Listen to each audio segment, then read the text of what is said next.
Boa noite a todos, queridos irmãos, sejam todos muito bem-vindos a mais um Evangelho no Lar em Família. Convido a todos, aqueles que ainda não forem inscritos, a se inscreverem no nosso canal, deixarem os seus comentários, o seu olá, as suas dúvidas, as suas sugestões, que são sempre muito bem-vindas para que nós consigamos sempre melhorarmos cada vez mais. Assistirem também todas as nossas programações. Convido, além de assistir o Evangelho no Lar, que se dá todas as segundas-feiras às 20 horas, também a assistir conosco a Reforma Íntima, que é todos os sábados, das 15 às 17 horas. É um momento em que a gente aprende a nos reformar intimamente. É um estudo, um aprendizado para auxiliar-nos na nossa transformação moral, espiritual. É muito válido. Convido também a estarem conosco, contribuindo com as suas energias, com seu auxílio na nossa irradiação. A irradiação é uma atividade que a gente continua convidando a todos aqueles que se sentirem tocados e que querem de alguma forma contribuir para um mundo melhor. É uma atividade muito eclética, porque ela pode ser realizada por pessoas de todas as religiões.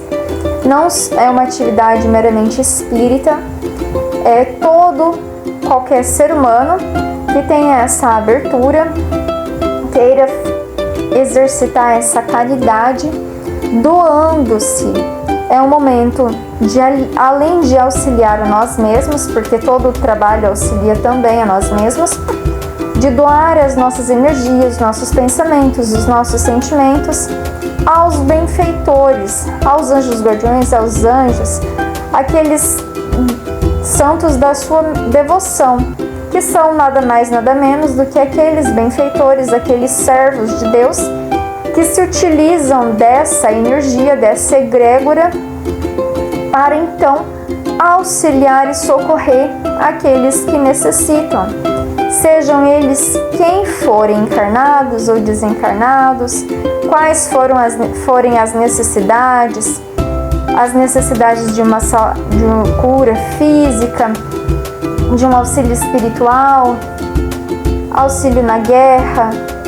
De várias formas eles podem utilizar-se desse sentimento, desse amor, dessa energia emanada por nós, em auxílio daqueles que necessitam, e é um auxílio que a gente pode realizar da nossa própria casa, e isso é muito bom e proveitoso, porque muitas vezes você que me ouve não é da cidade de Cuiabá, não é de Mato Grosso, e sequer é do Brasil, muitas vezes, mas sente tocado no seu coração a necessidade de fazer algo em prol da humanidade, de fazer o bem, de fazer caridade, de doar a si mesmo em benefício daqueles nossos irmãos.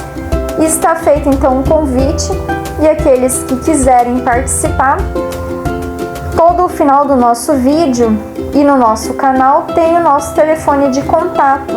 Entre em contato conosco, ou se tiverem dificuldade em achar o telefone, deixem nos comentários que a gente entre em contato também para acrescentar no grupo de radiação aqueles que se sentirem tocados em querer contribuir com essa atividade que não é nossa, mas que é de Deus, de todos aqueles que querem fazer o bem. Convido também aqueles que querem realizar uma atividade que é presencial, então vai ser infelizmente só para aqueles que moram em Cuiabá ou que estejam aqui por algum motivo, que é realizada apenas em nossa casa, que é o Evangelho no Lar, realizado em nosso Centro Espírita. O endereço do nosso Centro Espírita também está ao final de todos os nossos vídeos, inclusive no final dessa vinheta. Podem pegarem esse endereço, irem até lá, que serão muito bem recebidos, muito bem auxiliados. Então vamos dar início ao nosso Evangelho, feito então os nossos convites. Pai de amor e de bondade, querido Mestre Jesus, queridos benfeitores, responsável por essa atividade no Evangelho no Lar, no nosso Centro Espírita, convidamos para estarem conosco, realizando conosco esse Evangelho. Convidamos também de uma forma especial nossos benfeitores, nossos familiares. Agradecemos a presença daqueles que eventualmente possam estar aqui e convidamos de uma forma muito especial para realizarem conosco este Evangelho todos os nossos irmãos que se encontram de alguma forma ligados a nós, ao nosso lar, de qualquer forma que seja, aqueles que nutrem por nós nessa ligação o sentimento de amor, e também e principalmente aqueles que não se simpatizam conosco e nem pela nossa causa, que é o Espiritismo, o Evangelho Redivivo. Convidamos para estarem conosco e utilizarem esse Evangelho em seu próprio benefício.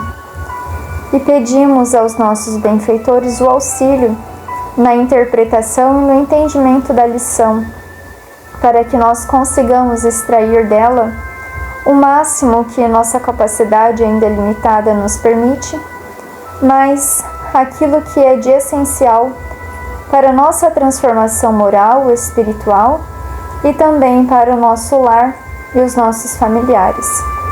Agradecemos infinitamente a oportunidade de realizarmos esse Evangelho em conjunto. Gratidão, Senhor, que assim seja. Hoje a nossa lição é a lição de número 37, o filho ocioso. Reportava-se à pequena assembleia a variados problemas da fé em Deus, quando Jesus, tomando a palavra, narrou complacente. Um grande soberano possuía vastos domínios, terras, rios, fazendas, pomares, e rebanhos eram incontáveis em seu reino prodigioso. Vassalos inúmeros serviam-lhe a casa em todas as direções. Alguns deles nunca se perdiam dos olhos do Senhor, de maneira absoluta. De tempos a tempos, visitavam-lhe a residência, ofereciam-lhe préstimos ou traziam-lhe flores de ternura, recebendo novos roteiros de trabalho edificante. Outros, porém, viviam a bel prazer nas florestas imensas. Estimavam a liberdade plena com declarada indisciplina. Eram verdadeiros perturbadores do vasto império, porquanto, ao invés de ajudarem a natureza, desprezavam-na sem comiseração, matavam animais pelo simples gosto da caça, envenenavam as águas para assassinarem os peixes em massa, perseguiam as aves ou queimavam as plantações dos servos fiéis, não obstante saberem no íntimo que deviam obediência ao todo Senhor. Um desses servidores, levianos e ociosos, não regateava sua crença na existência e na bondade do rei. Depois de longas venturas na mata, exterminando aves indefesas, quando o estômago jazia farto, costumava comentar a fé que depositava no rico proprietário de extenso e valioso domínio. Um soberano tão previdente quanto aquele que soubera dispor das águas e das terras, das árvores e dos rebanhos, devia ser muito sábio e justiceiro. Explanava consciente. Sutilmente, todavia, escapava-lhe a todos os decretos. Pretendia viver a seu modo, sem qualquer imposição, mesmo daquele que lhe confiara o vale em que consumia a existência relegada e feliz. Decorridos muitos anos, quando as suas mãos já não conseguiam erguer a menor das armas para perturbar a natureza, quando os olhos embaçados não mais enxergavam a paisagem com a mesma clareza da juventude, inclinando-se-lhe o corpo, cansado e triste, para o solo, resolveu procurar o Senhor a fim de pedir-lhe proteção e arrimo. Atravessou o lindo campo, nos quais os servos leais, operosos e felizes cultivavam o chão da propriedade imensa, e chegou ao luminoso domicílio do soberano. Experimentando aflitivo assombro, reparou que os guardas do limiar não lhe permitiam o suspirado ingresso, porque seu nome não constava no livro de servidores ativos. Implorou, rogou, gemeu. No entanto, uma das sentinelas lhe observou: o tempo disponível do rei é considerado aos cooperadores. Como assim? Brandou o trabalhador imprevidente. Eu sempre acreditei na soberania e na bondade do nosso glorioso ordenador. O guarda, contudo, redarguiu sem pestanejar. Que te adianta semelhante convicção? Se fugiste aos decretos do nosso soberano, gastaste precioso tempo em perturbar-lhe as obras? O teu passado está vivo em tua própria condição, em que te servia a confiança no Senhor, se nunca vieste a Ele, trazendo um minuto de cooperação a benefício de todos? Observa-se, logo, que a tua crença era simples meio de acomodar a consciência com os próprios desvarios do coração. E o servo, já comprometido pelos atos menos dignos e de saúde arruinada, foi constrangido a começar toda a sua tarefa de novo, de maneira a regenerar-se.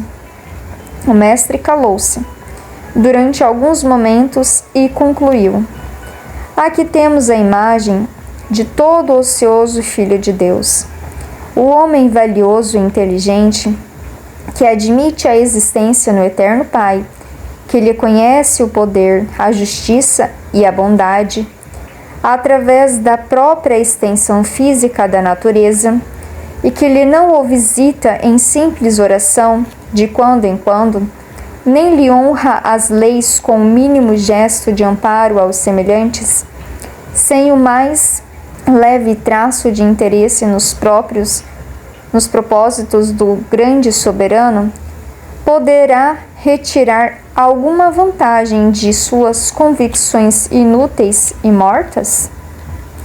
Com essa indagação, que calou nos ouvidos dos presentes, o culto do Evangelho da noite foi expressamente encerrado. Achei bem forte esse ensinamento para nossa reflexão. Ele é bem profundo. O filho ocioso, Jesus narra uma história de um filho de Deus, como aqui ele coloca, que já tinha o conhecimento dos ensinamentos de Jesus, os ensinamentos das leis divinas, nas quais Jesus veio nos trazer através da sua exemplificação, não só da sua fala, mas da sua vivência em absoluto enquanto esteve na terra, mostrando como deveríamos agir diante da terra, como a escola que ela é, e diante daqueles nossos irmãos que, assim como nós, somos todos necessitados de auxílio. E ele aqui coloca que havia um soberano e que esse soberano era possuidor de uma terra, fazendo essa análise, esse paralelo com Deus. Deus nos oportuniza o planeta Terra, nesse instante, para que nós evoluamos. E no planeta Terra tem terra, rio, fazenda, pomares, rebanhos, incontáveis coisas para nós utilizarmos para nossa evolução.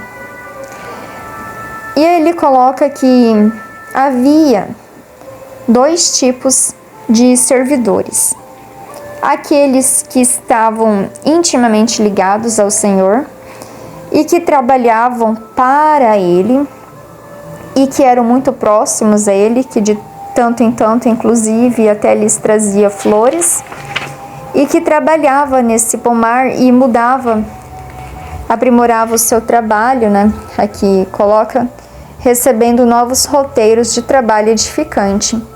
Então eram servos bastante comprometidos com o Senhor. E havia aquele outro servo ocioso que se utilizava de todos esses recursos para a sua mera satisfação pessoal e que vivia como se não houvesse o amanhã.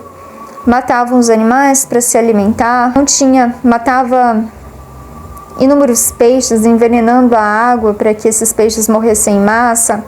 Ou seja, era completamente inconsequente, agia como se aquela fartura de coisas que possuía nessa terra não fosse se esgotar. Foi sempre imprevidente nos seus atos. Mas tudo tem um tempo. E ele então envelheceu, e quando ele envelhece, ele vai pedir auxílio do Todo-Poderoso, de Deus. Aqui Jesus mostra que Deus nos oportuniza o planeta Terra e que nesse planeta há tudo o que a gente necessita. É uma escola muito completa e que nós podemos nos comportar de duas formas e que ambas terão as suas consequências. As consequências somos nós que escolhemos. Eu acho muito bonito da religião e de uma forma especial do Espiritismo que ele nos coloca sempre isso. Todas as escolhas têm consequências, boas e ruins. Vai depender das escolhas que a gente fizer para as nossas vidas. Todas elas vão trazer resultado para a gente, de forma direta ou indireta. E o resultado vai ser de acordo com a nossa escolha. Então não há bom ou mal. Há escolhas. E eu escolho aquilo que eu acho que está melhor para mim naquele instante. Se eu ainda sou imaturo, se eu ainda sou irresponsável, as minhas escolhas vão ser sempre baseadas no meu prazer pessoal, no meu egocentrismo, porque eu ainda sou muito egocêntrico, muito egoísta, e eu não consigo compreender o mundo sem eu. Não consigo ver o mundo senão através de mim. Eu sou sempre o espelho do mundo. Eu não consigo ver os outros, as necessidades dos outros. Eu consigo ver as minhas necessidades e aquilo que eu preciso. E grande parte de nós, na humanidade, ainda hoje, infelizmente, está nesse quadro. Infelizmente, né? Não sei. Infelizmente para nós. Se nós nos encontramos nesse quadro, porque estamos atrasados. E as consequências, elas vêm e às vezes não são agradáveis para nós, já que tudo são consequências. Não é que eu vou ser castigado, demônio, Satanás, blá blá blá, vai me castigar, vai me punir. Não, ninguém precisa nos punir, ninguém precisa nos castigar. Até o exemplo aqui que Jesus nos coloca, não há punição. Não há punição para nenhuma ação. O que há são consequências das escolhas que eu faço. Se eu planto, eu colho. Se eu planto um alimento, eu colho um alimento. Se eu não planto alimento, eu morro de fome. Simples assim. Então, esse servo imprevidente, ele se nutria apenas daquilo que a natureza lhe proporcionava. E ele não sequer plantava.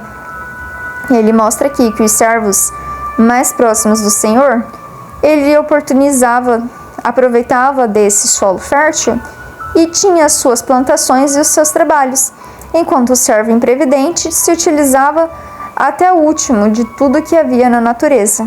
Esses somos nós, aqueles, como aqui Jesus coloca, sendo aqueles servos mais inteligentes, aqueles que já admitem a existência do Eterno de Deus, sabe da sua justiça, da sua bondade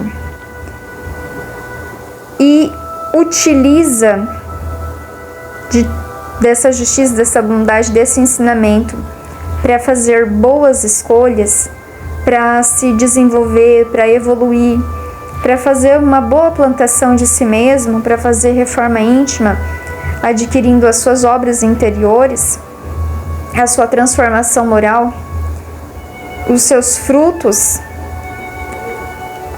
esses são inteligentes, porque utilizam do recurso da natureza que Deus nos proporciona, utilizam da escola da vida para evolução. E se eu planto coisas boas, eu vou colher o resultado daquilo que eu plantar. Por mais que a plantação seja árdua, é necessário arar a terra e plantar, dá trabalho, dá muito trabalho, mas também dá trabalho você depois ter que recomeçar. E aí ele coloca aqui, vamos pensar, se Deus é justo, bom, e aqui eu faço um parêntese, porque Deus não é justiceiro, Deus é justo. Ele aplica a justiça.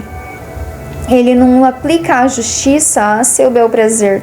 A justiça, ela é a justiça. Ela é única. Eu vou colher aquilo que eu plantar. Simples assim.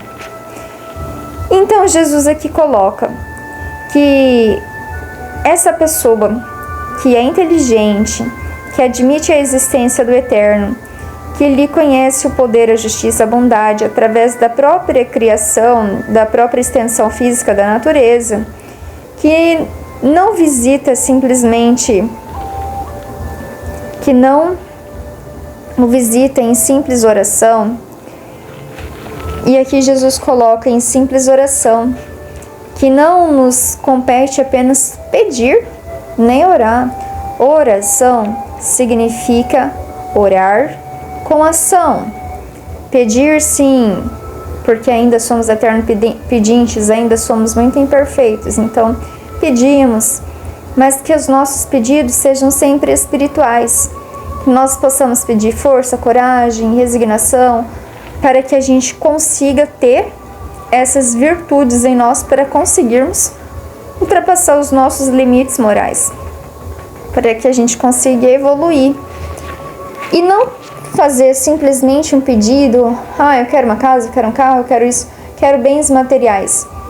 A justiça divina, os benfeitores, eles são espirituais, então eles prezam pela nossa evolução espiritual e não a nossa evolução material. Lógico que é importante também a nossa evolução material dentro das nossas necessidades, dentro do auxílio com que eu posso realizar com o meu dinheiro, como já foi falado em outros evangelhos. Mas a oração, ela tem sempre, ou deveria ter, um fundo espiritual, não de simples pedição.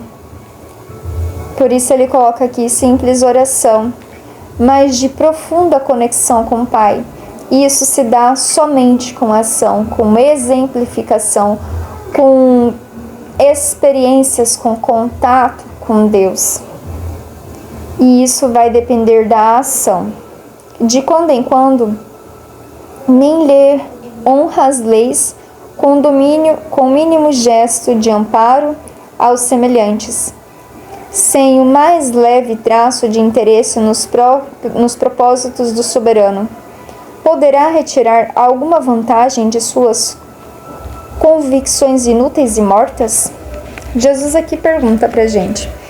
Aquele ocioso, aquele filho de Deus ocioso, que acredita no Pai, que sabe da sua bondade, mas que não se submete às suas leis. E uma das leis é de cooperação, é de trabalho, é de auxílio mútuo, é de caridade, é de amor. Então, se se Jesus já nos falava que o Pai trabalha e que Ele trabalha porque o Pai trabalha até hoje, e se Jesus, sendo um arcanjo hoje, até mais do que um arcanjo Ele é, com certeza, porque Ele não parou de evoluir, e Ele trabalha, por que nós devemos ser ociosos? E aqui, lembrando que a gente não fala de um trabalho material, mas de um trabalho espiritual. E não é simplesmente uma solidariedade, não é simplesmente realizar algo por alguém, mas é uma caridade, uma transformação moral. É um trabalho interno, a nossa reforma íntima. Para que a nossa luz resplandeça, é necessário um trabalho interior, é necessário uma transformação moral. E para que isso aconteça, é necessário o respeito às leis de Deus. Porque se eu não respeito as leis de Deus, eu fico em débito com essas leis. Lembrando que todo débito há um necessário pagamento. Não estamos falando aqui de punição, estamos falando de consequências. Mais uma vez, exemplificando para ficar mais claro. Então, todo aquele que é imprevidente, indisciplinado, insubordinado, insubmisso às leis de Deus, não estou dizendo aqui leis de religião, eu estou dizendo as leis de Deus, ok? Nem leis materiais, porque essas são transitórias e passageiras e estão ligadas muitas vezes a um povo, e tem povo que sequer respeita essas leis, como a gente sabe muito bem disso. E tem até pessoas da própria lei que não respeitam as leis. Então não são essas leis materiais que a gente está aqui dizendo, mas sim as leis divinas, as leis espirituais. E toda vez que eu não respeito essas leis, esses decretos divinos, há uma necessidade de reparação, há uma necessidade de reajustamento a essas leis. E por isso que esse servo não conseguiu acesso a esse Senhor, porque o acesso era dado apenas àqueles que tinham mais contato. Não é justo? Isso é justiça. Injustiça seria se aquele servo ocioso, que não trabalha para o Pai, que não está próximo a Ele, tivesse o mesmo direito daquele servo que trabalha a todo instante. Vamos fazer um exemplo simples, prático, para a gente compreender. Nós estamos numa escola e vamos fazer uma prova. Uma pessoa estuda muito, e a outra não estuda nada. Ao fazer a prova, o que mais estudou tem uma excelente nota, mas aquele que nada estudou não tem uma nota plausível para passar de ano, mas ambos passariam de ano mesmo assim. Isso seria justiça? Não, isso não seria justiça. Isso não é justiça, porque aquele que trabalhou, aquele que se esforçou para tirar uma boa nota, ele perdeu tempo nisso, ele utilizou dos seus recursos para melhor se preparar. Ele gastou energia nesse empenho, enquanto o outro nada aprendeu, nada se desenvolveu. Então eu não posso dizer que os dois estão na mesma condição. Não é justiça, não seria justo. Por isso que aqui, aquele servo ocioso, ele está considerado como o servo inativo, porque ele não estava em atividade, ele não estava produzindo, ele não estava trabalhando. Por isso, ele não tinha o contato com o Pai. um contato mais íntimo. E como Deus é justo,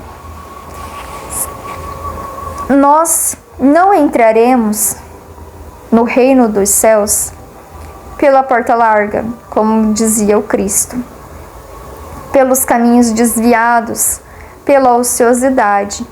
Nós entraremos pela porta estreita, que é uma porta muito difícil de passar, porque exige muito trabalho, dedicação, aprimoramento, reforma íntima, plantação de coisas boas. Então, aquele servo que agora se encontrava debilitado, porque já tinha perdido muito tempo, já se encontrava com a saúde debilitada, somos nós muitas vezes que passamos a seguir o Pai quando já estamos cheios de vícios, cheios de conflitos interiores, cheios de problemas morais e às vezes até espirituais. E para nos reajustarmos será mais difícil, mais penoso, mais doloroso. E aí que vem as aflições, as dores, que vêm em decorrência das nossas imprevidências. E agora, já debilitados, cheios de vícios, cheios de resgates, cheios de debilidades, teremos que nos reajustar. Lindíssima essa comparação que Jesus faz aqui, porque nós fomos criados simples e ignorantes, e Deus nos deu livre-arbítrio para fazermos as nossas escolhas. As escolhas melhores me levam mais rápido para um caminho melhor, e me levando mais rápido em um caminho mais direcionado, eu vou sofrer menos, porque eu estou acertando mais, vou ter menos para reparar. Agora, se eu escolher um caminho mais tortuoso, mais dificultoso, não é punição divina, não é castigo de Deus. Eu escolhi um caminho mais difícil. Não quer dizer que eu não vou chegar ao Pai, não quer dizer que eu não vou ter contato com o Pai, mas enquanto eu estiver distante dele pelas minhas ações, algo impede a minha imaturidade. Eu não consigo compreender as leis divinas. Sou eu que nego esse acesso. Mas há um momento em que todos nós sentiremos a necessidade do reajustamento. E esse servo aqui, então, se buscou reajustar com o Pai, mas já bastante debilitado. Somos nós quando caminhamos muito por caminhos tortuosos, fizemos escolhas não tão boas para a nossa vida, e então é necessário o retorno ao caminho. Será muito mais doloroso, muito mais aflitivo, mas necessário, já que as escolhas que eu fiz, todas elas têm consequências, mas nenhuma delas é punição. Isso é justiça. Eu espero que tenha conseguido explicar, mas caso tenha ficado alguma dúvida, podem deixar também, eu vou gostar muito de ler a interpretação que cada um teve da lição, assim vamos auxiliando uns aos outros, aprofundar ainda mais nesse texto tão maravilhoso, nesse livro tão maravilhoso que Ney Lúcio escreveu para nós através da psicografia de Chico Xavier, narrando as histórias de Jesus. Deixe aí seu comentário, vou gostar muito de ler. Vamos então fechar os nossos olhos para a nossa oração de encerramento. Querido Pai de amor e de bondade, querido Mestre, agradecemos infinitamente pelo seu ensinamento, que possamos colocá-lo em prática nas nossas vidas e na nossa família. Que a equipe espiritual responsável pelo Evangelho possa ir nesse instante a todos os lares que nos ouvem, que possa realizar a limpeza psíquica desses lares, bem como auxiliar a todos os nossos irmãos que se encontram atrelados à psicosfera desses lares no plano espiritual, que possa também realizar a limpeza, a fluidificação do lar e daqueles que nos ouvem, dos seus familiares, para que, reequilibrando as suas energias, os seus pensamentos, os seus sentimentos, possam melhor estarem para entrar em contato com o Pai, que possam fluidificar as suas águas, colocando nelas o ingrediente necessário para o seu reajustamento orgânico, espiritual. Agradecemos imensamente todo o amparo e todo o auxílio que sempre é nos dado e que nunca é nos negado. Gratidão, Mestre, que assim seja. Boa noite a todos, espero que tenham uma excelente semana e aguardo a todos até a próxima segunda-feira, com a graça de Deus. Até lá!